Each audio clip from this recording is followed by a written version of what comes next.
All right. Yeah, hold on. Let me just do a quick check.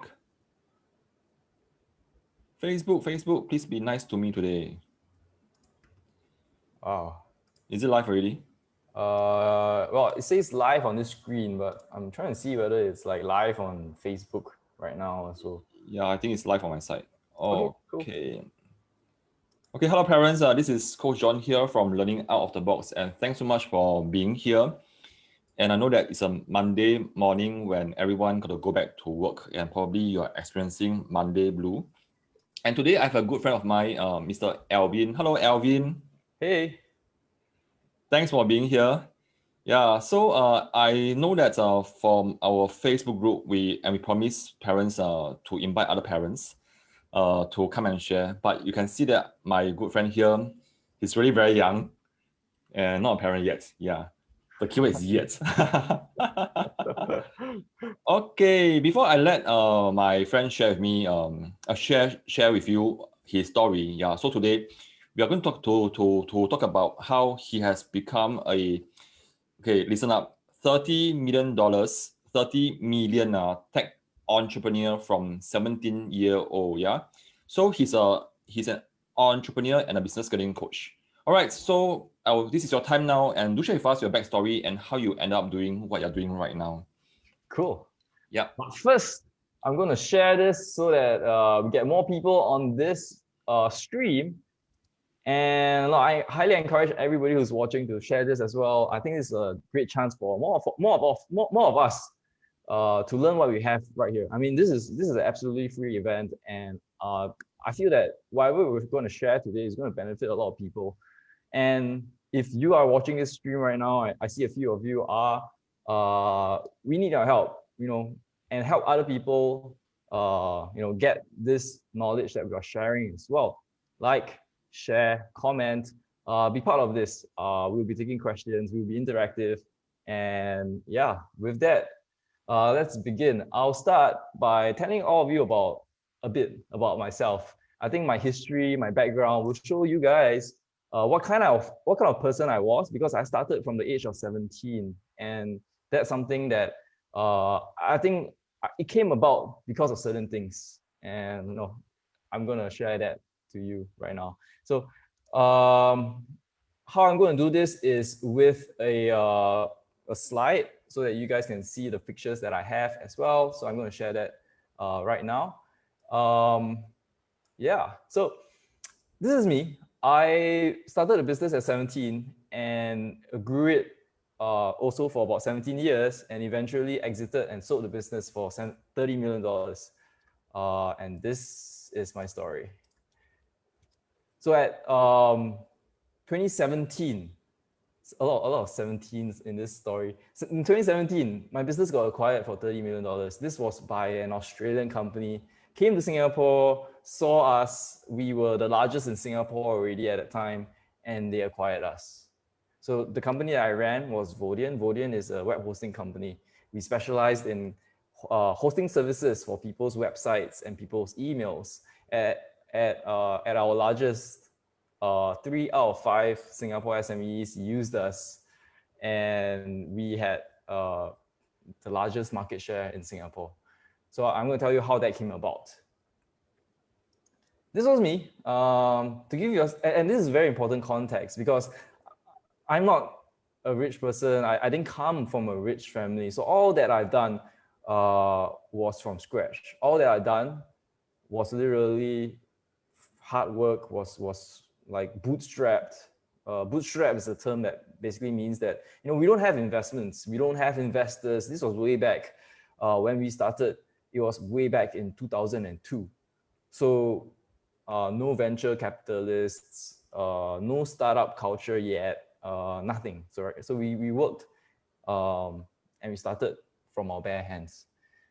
So this was me. I only have money for lunch at school and bus rides to and from school. So it was a very, very slow start for me as a student. One of the things that I did was, and I'll show you, part-time jobs like this in order to get more pocket money. If I wanted to hang out with my friends, I had to actually work for it. And so I sold these things like little toy pianos and little toy watches. And I sold these things to people on a door-to-door basis or to people on the street, and I'll get paid per item that I'll sell.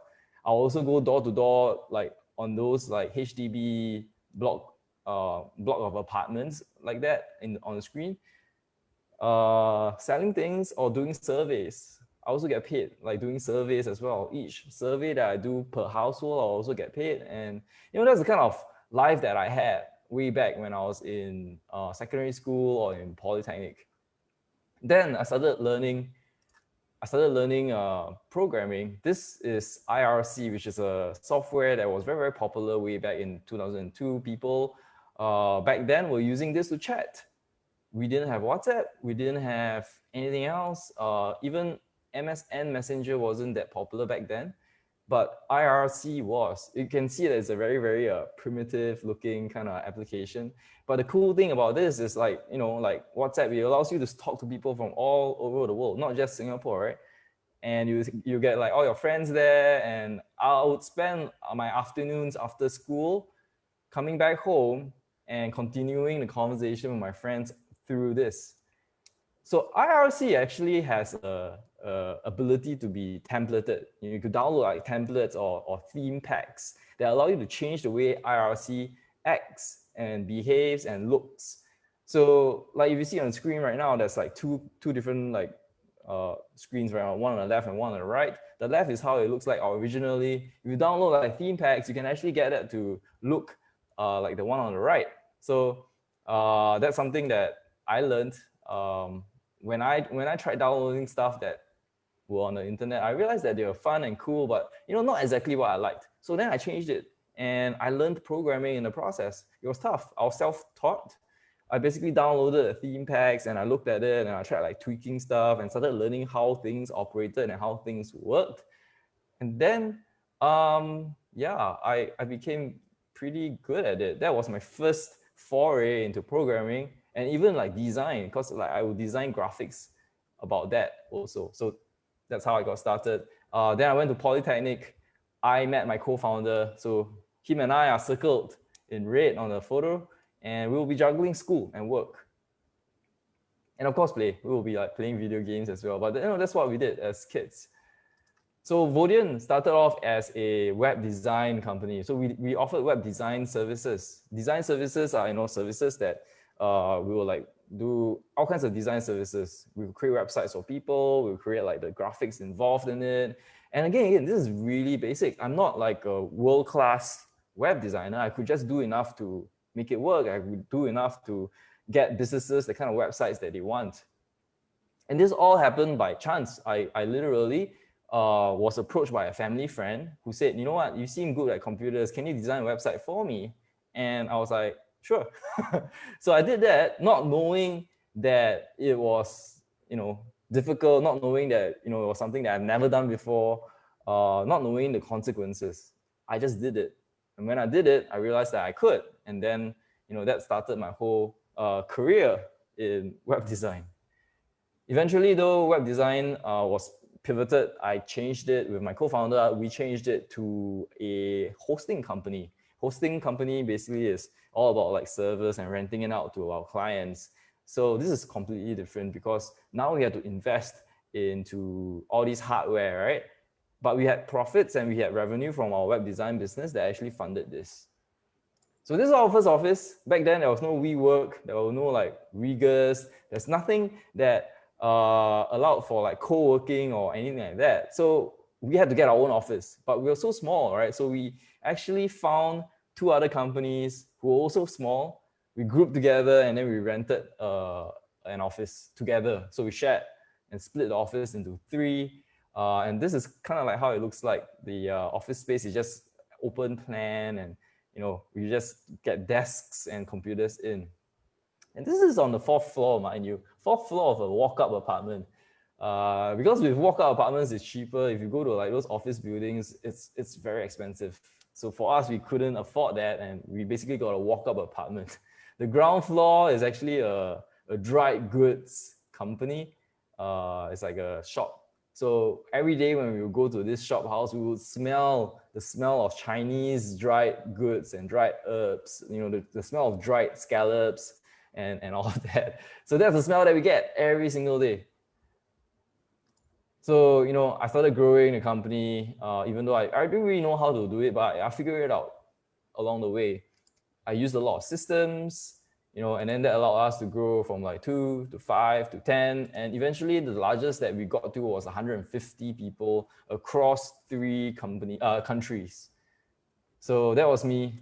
Along the way, I also started buying a lot of stuff, but that's something that I'm not very proud of now. I bought a lot of fancy watches. I bought a fancy car as well. That was my dream car. Like, can you imagine the poor polytechnic kid who grew up and now was like had the ability to and for a very long time that was my dream car. So I thought, why not make that a reality? And I did. But ultimately, the only 2 days that I was happy was the day I bought the car and the day I sold the car. Like, I remember there was one time it broke down in the middle of the road while coming back from work, and the tire just blew, right? So people were like horning me and telling me, oh, there's a problem with your tire. I pulled onto the side of the road, called the tow truck, and had to wait like 20 minutes, right? Because you can't just get an immediate tow truck. So the tow truck came, it took 20 minutes, and during that 20 minutes, I had like all these people driving past. There was this one motorcycle who drove past, and there were 2 people on it. It was a pillion and a motorcyclist.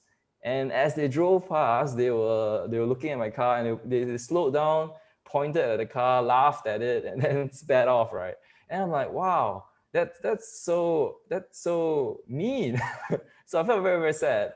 And I wondered why I put myself through this. Like, this was a nice car, right? But why was there such a disconnect between like what I thought a car would be and what reality was? So in the end, I got more stressed.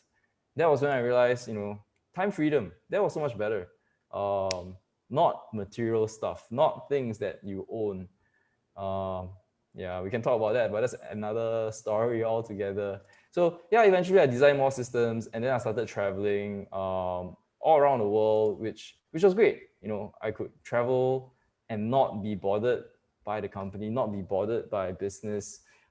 Systems that I put in place basically allowed me to do that. So I traveled to Europe, I traveled to Japan to snowboard. And like I said, those systems that I put into the company basically allowed me to do all of those things. In 2017, that was when we found a buyer eventually, and we exited. I stayed on for 1 year in 2017. I stayed on for 1 year to 2018, and in 2018, I left the company operationally, and then eventually I left the company fully. Mm-hmm. So after that, I decided to make a gift to my alma mater, to Singapore Management University. I donated $250,000 there to fund a scholarship so that every year there'll be a scholar that would be funded. He would get his tuition fully paid for.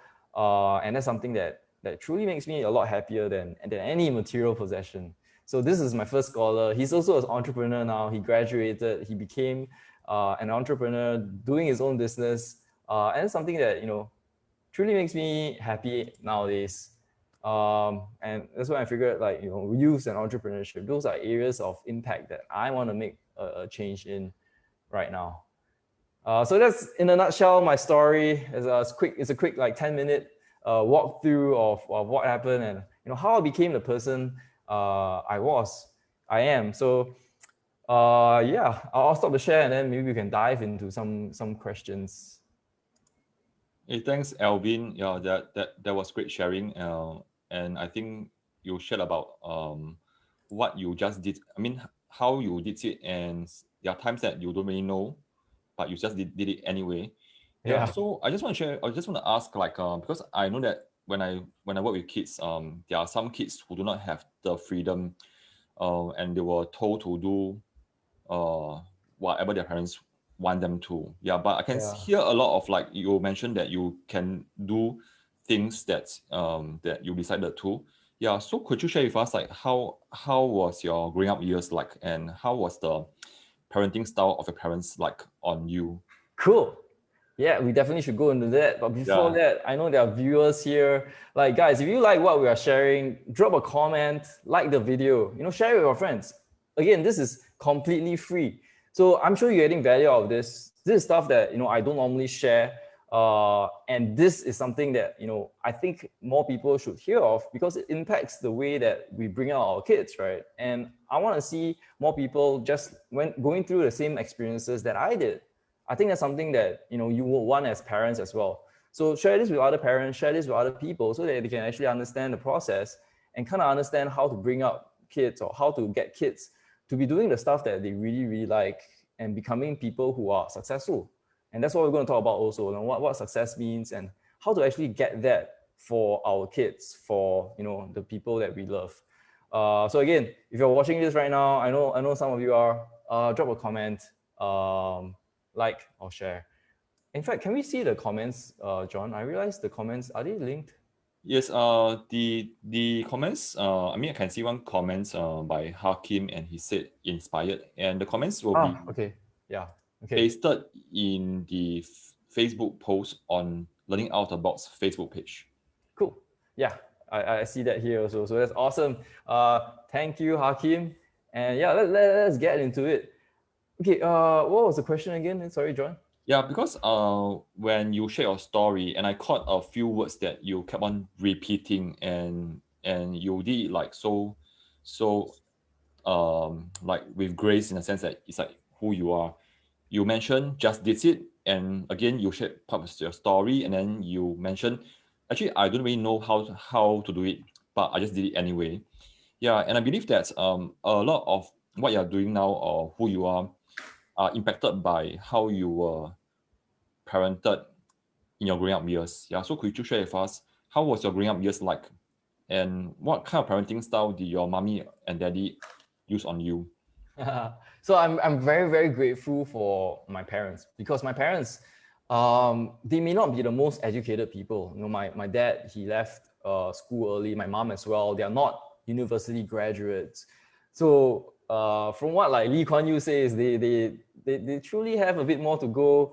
But they brought us up, like, because I have two other siblings. They brought us up, all of us, in the best way that they could. Mm-hmm. And I think one of the things that really shaped us to be who we are was the fact that they were very, very supportive. Mm. And this is a story that I went through myself, and I could personally experience. When I was a secondary school kid, primary school kid, my mom and dad, they will be very, very strict on things like schoolwork, your results, your grades, as I'm sure a lot of parents are. But when it came to secondary four, where like I don't know about the system now, but secondary four, we went through O levels, GCE O levels. I did not really like O levels. It was this period where there was a lot of stress. People were like, "Hey, are you studying? Are you doing well? And have you done all your assessment books and stuff like that, right?"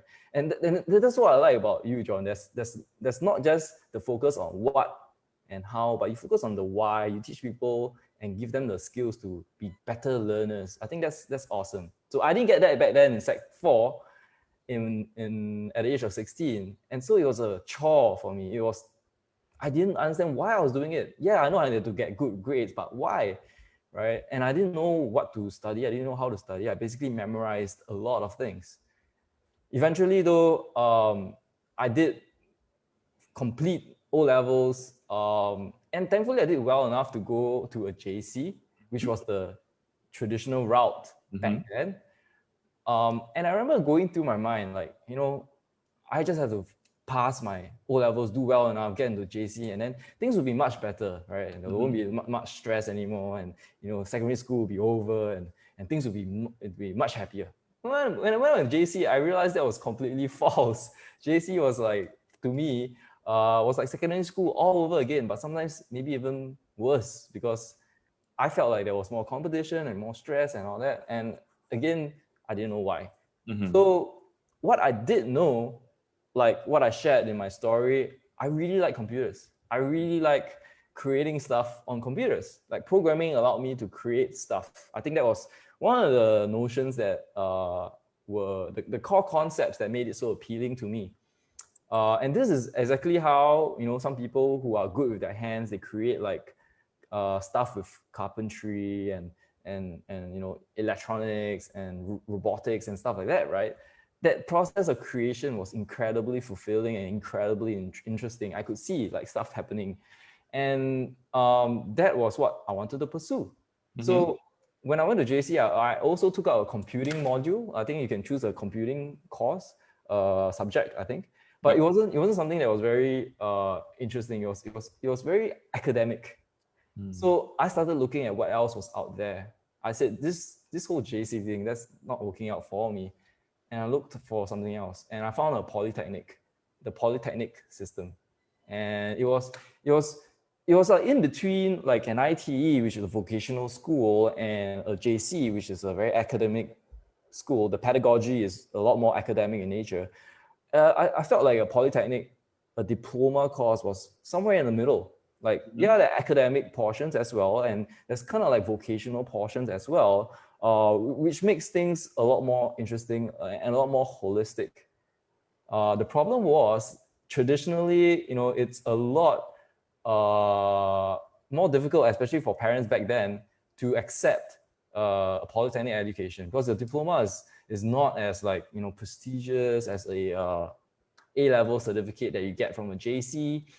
And it's not such a guaranteed route, because ultimately my parents also, they wanted me to go to the university, and the secondary school, JC, university path, that path was the most accepted, the most popular, the most guaranteed way of doing that. So it was very, very tough for my parents to accept it. I remember they had like a lot of concerns, because ultimately they were concerned about my education in the future, and they wanted me to go to university. But when I went to a polytechnic, I was just convinced. I spoke to all the lecturers, I spoke to the students. I was like the most inquisitive, the most curious person during the open houses, and I asked so many questions, try to get perspectives, try to get answers. But from that, I was sure that I wanted to go to a polytechnic, and I convinced my parents as well. They were reluctant, but they were convinced, and they decided to support me, and that's what I mean by supportive. So a quick question. Yeah, so I want to also dig a bit more in a sense. So do you remember how did you break the news to your parents, and what was their very first response? Do you still remember? So I don't think I was a very good communicator. I don't think I was like you know what, let's sit down and let's walk through the process and we talk about goals and objectives and realign expectations. No, I didn't do any of that.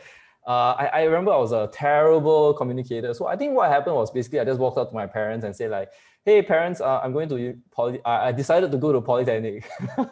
And how do they look like then? Of course they were shocked. I think they didn't really know how to process it as well. So now I'm a lot better at communicating, at empathy. So now I know what went through their minds, right? As parents, they'll be like, wow, my 17, 16-year-old kid, who is in a JC right now, and we thought he had this like very smooth path to a university, is now telling us that he wants to drop all of that and go to a polytechnic. And they'll be like, I probably like thinking that they are probably feeling nervous, feeling very worried, feeling very anxious. But I did not recognize, I did not identify, I did not, handle all of that. But I did assure them that, one of the things that I really wanted to do was to go to a polytechnic, and I would do well. So I showed them the stats, and this is something that you probably will be very, very disappointed in, but I showed them the stats, and I was very, very proud of the fact that, mom, dad, don't worry about it. When I go to a polytechnic, the statistics have shown that 5% of people who go to a university, I think 5 or 3% or something like that. For some reason, I was just thinking, oh yeah, that's a possibility. This was young me, right? Young 16-year-old me. This is the same guy that actually took on the web design project without even knowing what the consequences were. Same guy that went to his parents and looked at the 3% or the 5% statistics and did not see the 95% or the 97% who did not make it to a university. And I guess it was like that ignorance of youth that Mm. that maybe just make things possible for me back then. Um, yeah. So, but eventually my parents got persuaded, or maybe they just felt that they couldn't do anything, but they were supportive. So they were supportive of me, and I went on to a polytechnic. That's when I met my co-founder. We focused a lot on our grades. Like I think one of the things that bonded us together was the fact that both of us were very, very focused. We knew I mean we were still polytechnic kids and we still wanted to have fun, but like the priority that we had was to do well. And so we did everything well together, our schoolwork, our projects, our assignments, our whatever, right? And I guess that same core values, that same vision in school led to a really good working relationship, and that working relationship in school translated into actually a really good working relationship in business. Because we were comfortable working together in school, that's where we knew, okay, we can work together. And we transferred that into like a business relationship. And we said like, since we work well in school, why not we just work well outside of school and work on business together? And that's how we got started. That's how we were like, yeah, we can do this. And yeah, that was when Vodian was born. Wow, that's an awesome journey. Yeah, for parents who just joined us, today we have we have my good friend Mr. Alvin Poh, and he is here to share with us his entrepreneurship journey. Till today's date, he has just sold his business for $30 million. And how young are you now? And I wouldn't ask how old. I want to ask how young are you now? Very diplomatic. I am 36. 36, still very young, still very young. Yeah, still very young. Yeah. Yeah, and I love the part that you shared about when you want to go to the Polytechnic road, you went to the open house and you asked as many questions as you can to figure out whether is this the right road for you, or how to convince your parents. Yeah. Yeah. Yeah, and I want to also ask, like, because I can hear a lot of core values that you have shared, but they are not stated like this is what are the essential ones. Yeah, so can you share with us like what are some of your core values, and where do you get them from? Is it from your parents, or is it from your friends, or is it from books that you read? Well, I don't think there's one specific Mm-hmm. instance that made us into who we are, and there's never such a thing. And I guess there's this process, or this like whole like sequence of events and sequence of experiences that shape us into who we are. And that's why parenting is, or rather good parenting is so essential, not just from the parents but from the experiences that we can put our kids through. And so every single point of interaction can be something that shapes us into the people we are in the future. So I don't think it's my parents per se. I don't think it's my teachers per se. I don't think it's books or whatever per se. But I think it's the amalgamation of all of that that created who I am today. So if there's one thing that I think parents can do is that ability to support your kid. Like your kid, I guess for me back then, one of the things that really allowed me to get these experiences and to get these lessons and to get these like interactions is because I was supported to do whatever I wanted to explore. That's not something that can be taught. It's not like this book that says, "Oh yeah, do this and you will become this person." No, right? I think one of the things that need to be done is, hey, your kid is interested in something like that, and he needs support. He explores that, and is guided to do the right things, guided onto like notions of what's good, what's bad, and guided to understand things like consequences, guided to know like what implications, and to learn things like empathy, to understand how other people play into his decision making process. I think these are all things that can be guided through like authorities in our lives, be it like parents or teachers. Yeah. So I guess that's how I would say I was brought up. Yeah. Oh, thanks. Um, Thanks for sharing. Yes, at the same time, I think we have a very good friend, and also thanks, Mr. Daniel Tay. He kept on commenting that yes, what you have just said about parenting, good parenting is essential. Yes. Yeah. So okay, we have a question from Agnes. Later I will ask first. Later I will ask, because I want to ask you a question. Sure. Yeah. And I think because even for me as a dad, of course we want our children to be successful. Yeah, but there's so many meanings to that. Yeah. So in your own experience, and I'm sure that you have worked with uh your co-workers who are older than you, as well as who are younger than you, or who are just graduated from university. Yeah. So what are some of the essential traits that you think are important to do well in today's ever-changing landscape? So there are a lot of big questions in that one question that you asked. Correct. One is the assumption of what success is, and the other is there are a few things that I picked out, right? So Yeah. one is what is success, right? And two is, I think ever-changing landscape is a big thing as well. What we used to go through, like what I went through, what you went through, John, it's going to be different. Yeah. Even this year alone has showed us how things have changed.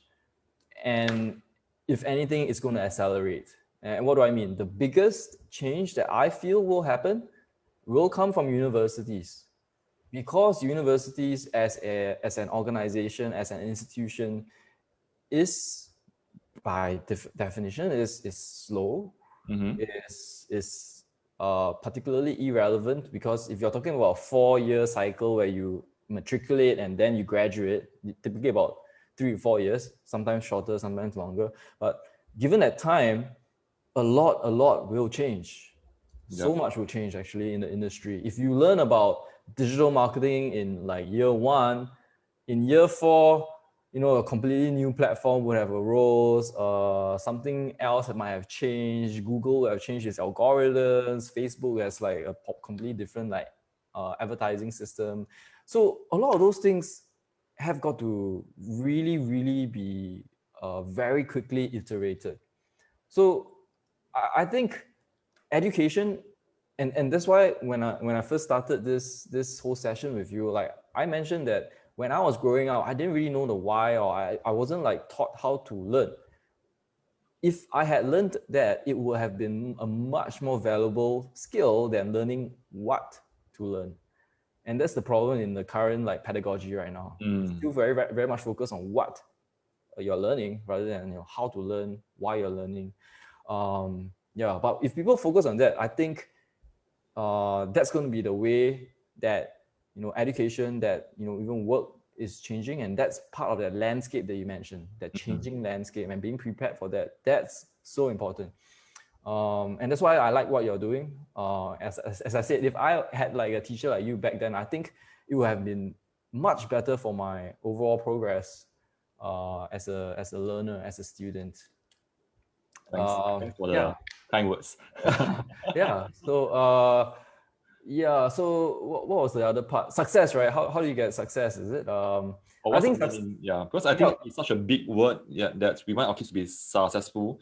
Yeah, but how do we parents know whether our kids are successful? And I think for your journey, probably I think in my parenting journey, if my kid has told me that, Papa, I just sold my business for $30 million and she's 36. I was like, okay, so is it that, so does it mean that you have reached where you want to be? Yeah, like it's such a blurry word.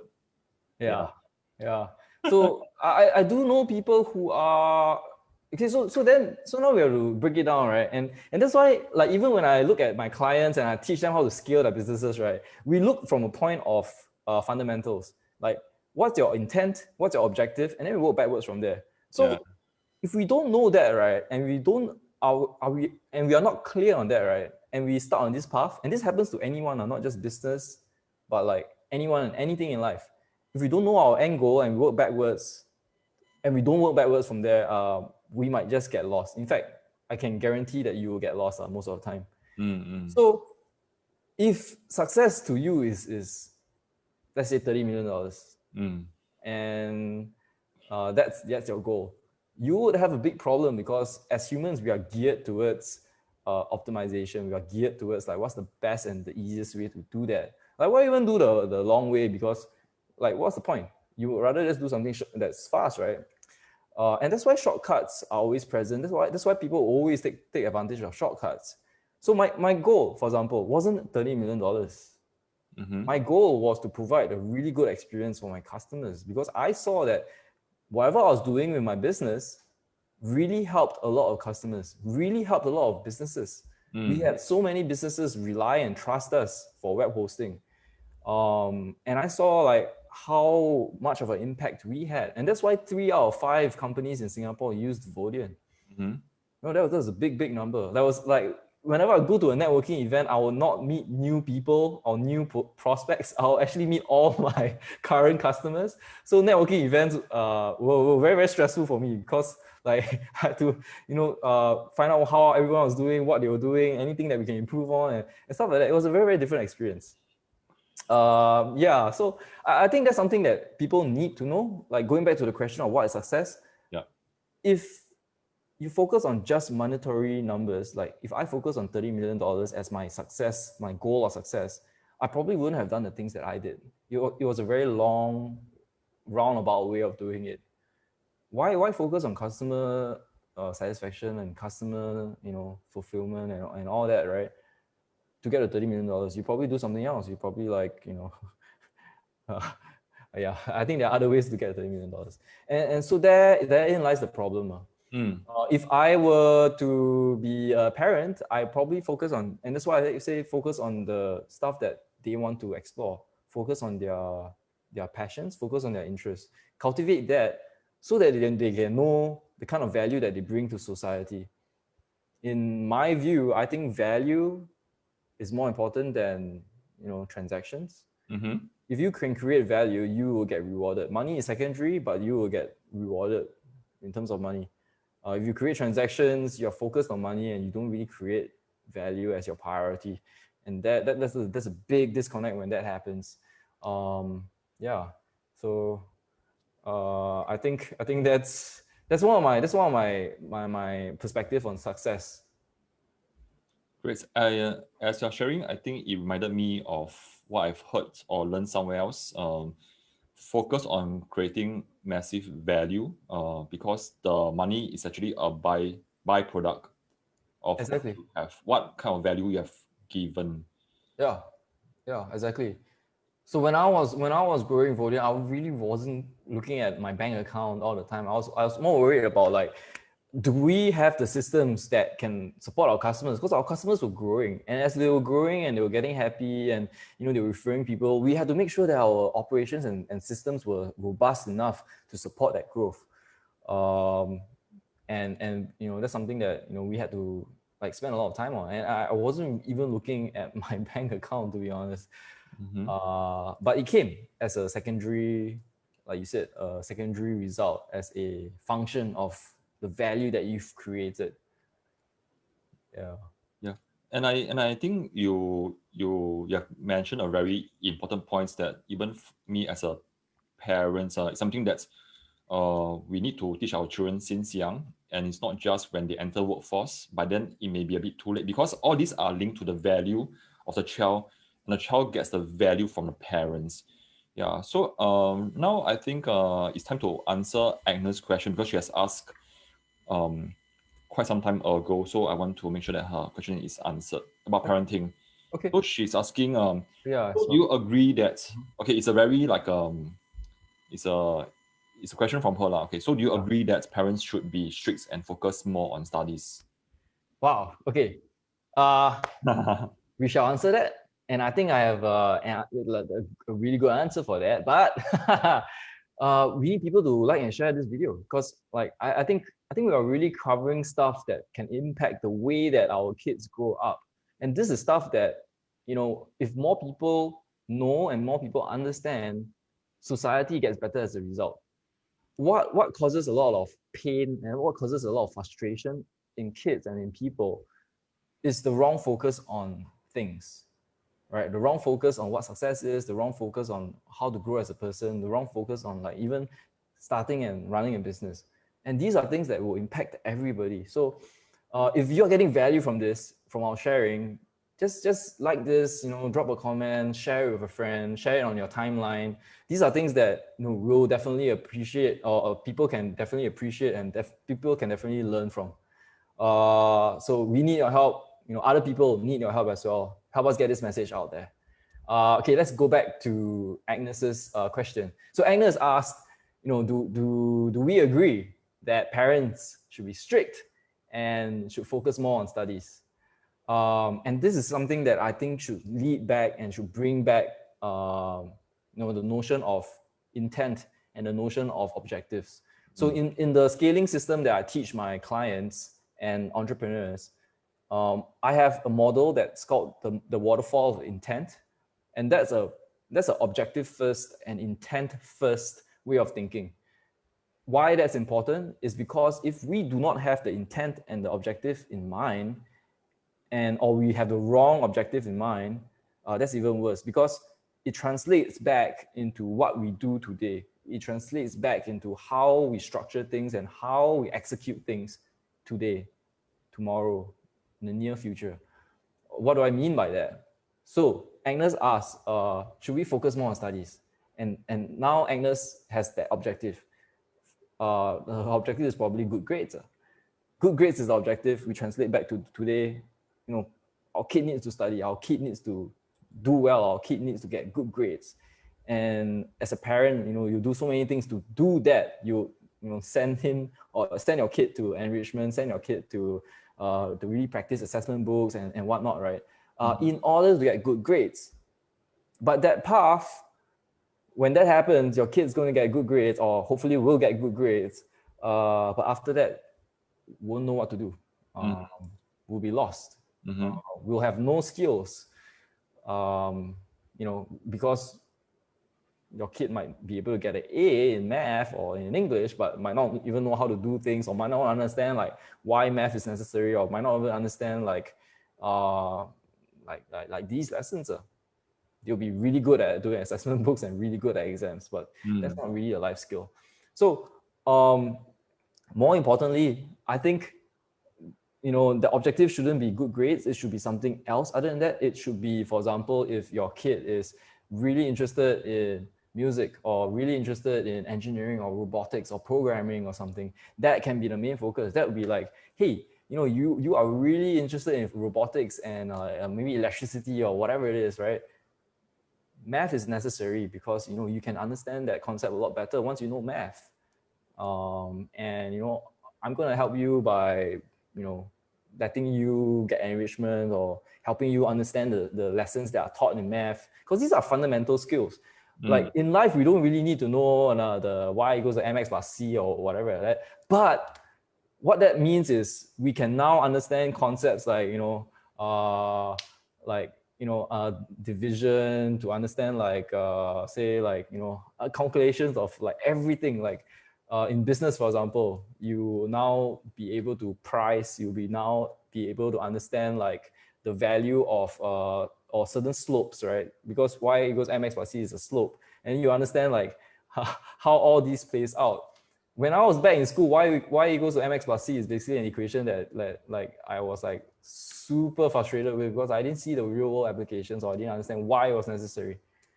Looking back now, I know. So I think these are things that probably should be understood as parents, especially because our kids, they look to us for help and for advice and for guidance. So I guess these are the things that should be the objective, or should be the intent, rather than like good grades. Yeah. Sounds like the intent is more important than getting good grades, and I can relate to what you're saying, in a sense of, in my own experience, when I send my kids for enrichment, I always want them to learn, and of course that's what all parents want, signing up to learn something new. But at the same time, I also try my best to explain to them, hey, why did I sign you up for this coding class? Because in today's world, even in your own world, a lot of things will be taken over by AI. Yeah. So I make a point to explain to them. Yeah. So I think exposure is very important as well. Like, so if you learn math concepts, for example, because you're a math enrichment service, but if you learn math concepts, I think it's important to bring it out into the real world, right? Like even like, you know, when you buy stuff outside, or even when like parents pay for their service, you know, I think these are things that can be shared with the kid to get them to understand, like, hey, these are math concepts they don't really understand, but, you know, our parents, you know, as parents, we are doing this. Maybe you can like understand how this works, right? And they can see a real world application to the stuff that they're learning. They'll be like, oh, I don't understand that. Why? And then that creates that impetus to maybe understand and to learn. So that's something that like when I teach my clients about scaling, I teach them about why people do things. Employees, for example, who join businesses, there are usually three things that they look out for. There's mastery, there's meaning, and there's autonomy. And these, I guess what, these things, they are not only specific to employees. I'm sure, John, that your students will be looking for these three things as well. So as parents, as kids, I mean, these are fundamental human principles. If you have a kid and if you give them these three concepts or use these three principles to do whatever you're doing with your kid, I think that sets the tone and sets the direction very, very clearly. You just have to encourage the three principles of meaning, mastery, and autonomy. Yeah. So sorry, just to recap: meaning, mastery, and autonomy. MMA. Yeah, MMA. So meaning is like, you know, what's the purpose? Why is this necessary? What is it for? Assign meaning to things. Explain meaning to things. All right. Like the equations or differential stuff and all that. Like, why is it important? You know, how is that used in daily life? What's happening in the future, or how is it that, you know, when you learn this, you can start doing certain things, right? Meaning is so important, and that is the why of everything. Autonomy as well. Agnes mentioned that, you know, we should be strict, but with strictness usually is autonomy and strictness, right? And there's usually like two sides of a spectrum. We don't want to be micromanaging. We don't want to be like breathing down our kids' necks. And this is something that happens in businesses as well. So when I run businesses, autonomy is something that I really I really like promote, because I want people to have that autonomy. I want people to have the freedom, the leeway. We are not running a farm, right? We're running a company, we're running a business. We are in society. We are raising kids. And autonomy is important because we want to give them the freedom and leeway to grow as people. So when I run businesses, my guys all have the autonomy. Like, I don't get them to report what they're doing every minute or every hour. I don't really care about that. What I care is that they are performing and they are doing the work that they want to do, that's in line with what the company wants. So I'm a big believer in that. And lastly, there's mastery. Mastery is this like continual process of improvement, this iterative process of getting better. We want to make sure that, you know, one day you're doing 1 + 1, the next day you're doing 2 + 2, the next day you're doing like something more complex, more challenging, and so you're getting better. Because as humans, we always want this process of challenge, this process of growth. It happens everywhere. When we play games, we want to see our characters level up and get more stuff and collect more things and get better. This happens in work, in school as well. We want to make sure that, you know, there's a progress. We get stuck, and we don't know how to do things, but we want to be able to let people overcome those challenges so that they can feel that they are progressing. And I think that's important. So like these three things that are used in scaling up businesses, that's something that can be applied to parenting as well, to learning as well. Great. And as you're sharing, you reminded me of the golden rule that I've read somewhere, to treat others as you want to be treated. Yeah, because I think even for most parents like us, we have to work as well, and we don't like our employers to micromanage us. And I guess that it's going to be the same landscape, yeah, when our children go out there to work, and even in school right now, and they're giving the children a lot of freedom to explore and to discover they are learning. Yes. So again, when I talk about freedom, I don't mean like freedom in like without any boundaries, right? So as parents, what we can do is guide. What guide means is to create a boundary, create a pathway for our kids to learn and to grow in. This is the same thing with business. When I mean autonomy, I don't mean, hey, join my business and do whatever you want, right? No. So we also have to align, and that's what parents, or that's what entrepreneurs, or that's what managers do. We have to align. We have to say that, okay, this is what we want, and this is what you are joining us for, and this is how you can help the business, help the team, or whatever, right? And so we have a structure, we have a system, a boundary in which you can be fully autonomous. We don't really have to monitor you once all these are in place. Same thing with parenting. We want to create a boundary and a space in which our kids can grow and can learn in. So it's not like, hey, do whatever you want, it's perfectly fine. But again, we have to draw the systems, the structure in which they can grow and learn. And then we let them be who they want, and we support their growth. I think that's going to be a much more powerful way of doing things. Yes, and for the past 1 hour, I've caught many keywords. And in fact, I think it also makes me feel that it's who you are and what you believe in. I pick up some words like guided parenting, the intent is important, and also giving the kids the freedom to explore while also making sure that there's boundaries. Yes. Yeah, I think this is very important because as parents, our children really need our help and guidance. And parents, I know that you are out there, and sometimes we somehow outsource the teaching, and also sometimes because we are so busy with our work, we may also outsource the parenting. Yeah, but at times make sure that you, the parents, is in full control of the parenting, because if your child doesn't learn from you, who else can he learn from? Yes. And actually that's a very good question, because sometimes most times we are not the best people to learn certain things from, right? Like even for me as an entrepreneur, I don't claim to know everything to know about entrepreneurship. But like with my clients and people that come to me, what I do and can do is, if they have specific things that they need help in, if like a client comes to me and maybe they want some help in Facebook ads, I'm not an expert in Facebook ads, but guess what? I know people who are experts in Facebook ads, and I basically like will share or will like connect my clients to these people. And that's something that we can do as parents as well. We don't need to know everything. We don't need to be like, the know-it-all. But what we can do is, like, if our kid, like maybe if I don't know robotics, and if I have a kid who's like loving robotics, I don't need to teach robotics to my kid. I can draw boundaries, and I can like set guidelines, and I can help my kid grow in that space, because I can connect him with people that know robotics a lot more than I do. So I think that's a concept that, is a business concept that can be applied in our personal lives as well.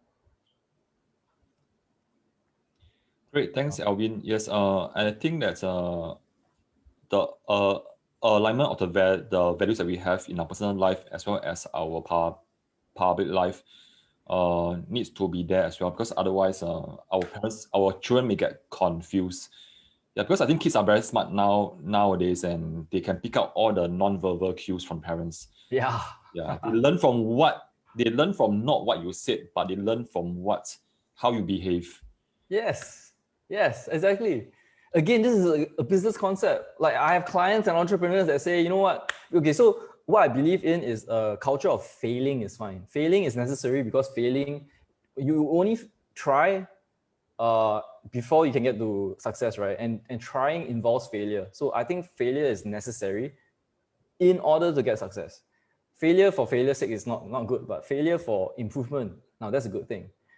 However, that's something that, my clients and, entrepreneurs in general, they say that they do, but when they do it, when they are actually like, in real life, what they are doing, it's not gelling up, it's not connecting with what they say they want to do. Like, if you can say that, you accept failure, but, when somebody does a bad job, you'll be like, oh, no, you got to like, I got to dock your pay, you know, I'm gonna penalize you. I'm gonna do this and that. No, that's terrible, because again, this is not just business. This is not just parenting. This is human psychology. This is human psyche. When that happens, you know, not just kids but adults, they're gonna realize that as well, and they will be like, this guy that I'm listening to doesn't know what he's doing, or that isn't practicing what he's preaching. So it's not just a parenting thing. It's also a business thing as well.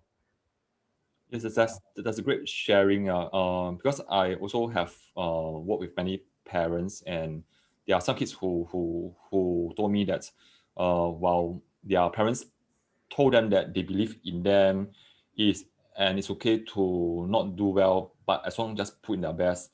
But when the kids bring back the kind of results, telling that the parents that actually they are done well, and the parents like they may not say anything, but they frown, Yeah, they yeah. they cut out on their screen time. Yeah, so I think how we behave must be congruent to what we teach our children.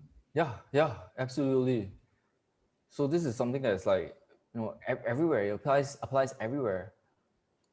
And so it really comes from a place of understanding expectations and understanding objectives and intent.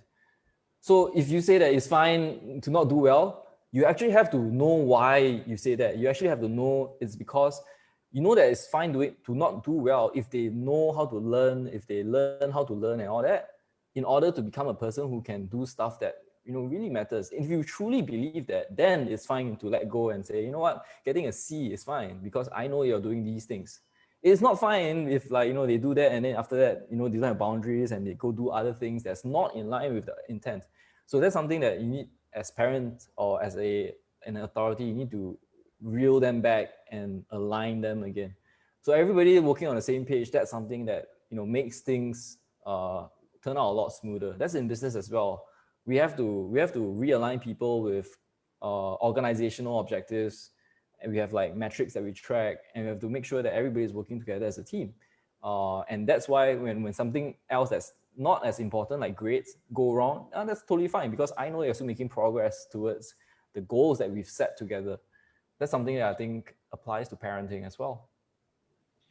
Great. So with that in mind, because we have come to the end of the sharing, yeah. So what will be one key takeaway for parents from you? Well, I think like I said, being supportive is really important, but knowing what supportive means, support what, how to support, right? So we have to really fall back onto intent and objectives and knowing why we do the things that we do and knowing why our kids are doing the things that they do. Um, just like running a business, we need to make sure that we have very clear organizational objectives. In this case, parenting objectives or family objectives, right? That has to be very, very clear. If that is clear, then everything else can cascade down properly from that. And I think that's the greatest takeaway. Great. So parents, if you're still around, the keyword from Alvin is be there for your kids to support them, and you got to know your parenting intent. Great. Okay, so thanks for sharing. And I still have one last question because it's a question that I always ask my guests. Sure. Yeah, and the reason is because we run a Facebook group for parents who teach their kids maths. Yeah. Yeah. Okay, so right now, if I may invite you to walk down the memory lane to your 12-year-old, 12-year-old. So you bump into the 12-year-old Alvin, and he's so close to you that you can almost touch him, and he's looking at you into the eyes. Yeah, and why 12-year-olds? Because to most Singapore kids, that is a big milestone for us. Yeah. Because of PSLE. Yeah. Yeah. So what will your older self tell your younger self then? Can be anything, no wrong or right. Can be anything.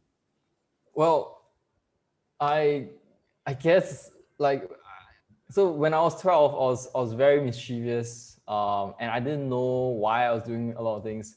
I think my parents tried to bring me up as best as they could, but like I lacked a lot of like perspective. I lacked a lot of like knowledge of how everything worked. And if I could explain to myself back then, my 12-year-old self, why things worked, how things worked, and why everything was like the way it was. I think that perspective would result in me like getting to understand things a lot faster and easier. I had to like understand things and learn a lot of things myself over time, the hard way.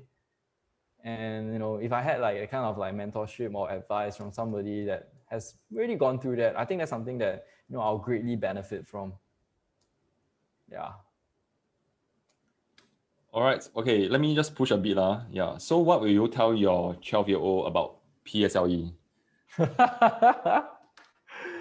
I know I was like very stressed by it because my parents were stressed as well.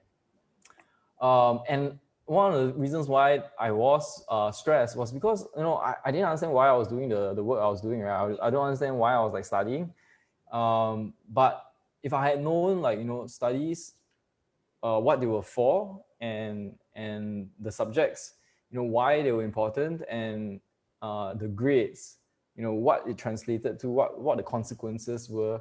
I think as I know all of that, PSLE will become less of a very scary event in my life, and become more of something that I'll be very comfortable with. Like I'll understand things a lot more. Like I said about that perspective about advice and insight and experience, right? I think that's something that as a 12-year-old that would like more greatly reassure me, because if you just leave things as it were back then when I was 12, everybody was just like, oh, PSLE, you got to do well, and this is super important. If not, you suffer.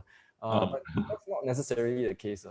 That's not necessarily the best way to frame things as well. Yeah. Great. Thanks, Alvin, and thanks so much for your business insight as well as your parenting insight for the past 1 hour. Yeah, sure. Of course. I'm glad to be of help. Like I said, I think if more people understand these concepts, and this is not something that I just teach my entrepreneurial like clients, this is something that I feel that parents and kids should have, because if they know these things, then it's going to create, as a holistic thing, a better society for everyone. Great.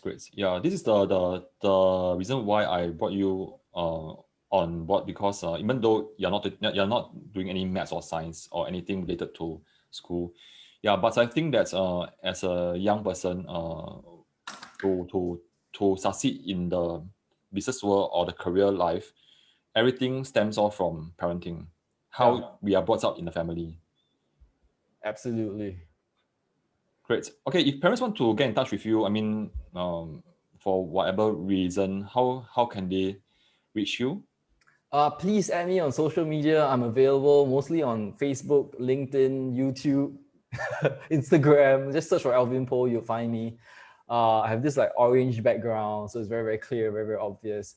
And I also have a website, alvinpoh.com. If people are interested in the way that I structure my thoughts and how I scale up my companies, I have a free book that details like my methodology, and it's available at alvinpoh.com/playbook. So it's free. You can just download it and kind of understand like how I do things. Yeah, I've just pasted your Facebook link in the comments. Cool. Awesome. Okay, great. Thanks, Alvin, for your time. I know that you have a very busy schedule. Yeah, so thanks for your 1 hour of your time. Sure. Glad to be of help, and hopefully people benefit from this. Okay, parents, thanks so much for being here. I hope that our sharing has benefited you in some ways, even though it's not directly related to maths. Yeah, but I try to bring on experts like Alvin, who has business experience, because at the end of the day, we want our children to do well in career as well. And like what we have shared earlier on, everything starts off from you, mom and dad. Everything starts off from home. Since young, yeah, since young. Exactly. Okay, great. Thanks so much for being here. And don't go off yet. I will start off the Facebook live stream, and then we'll just catch up. And parents, I'll see you around. Take care. Bye-bye. Okay, guys. See ya.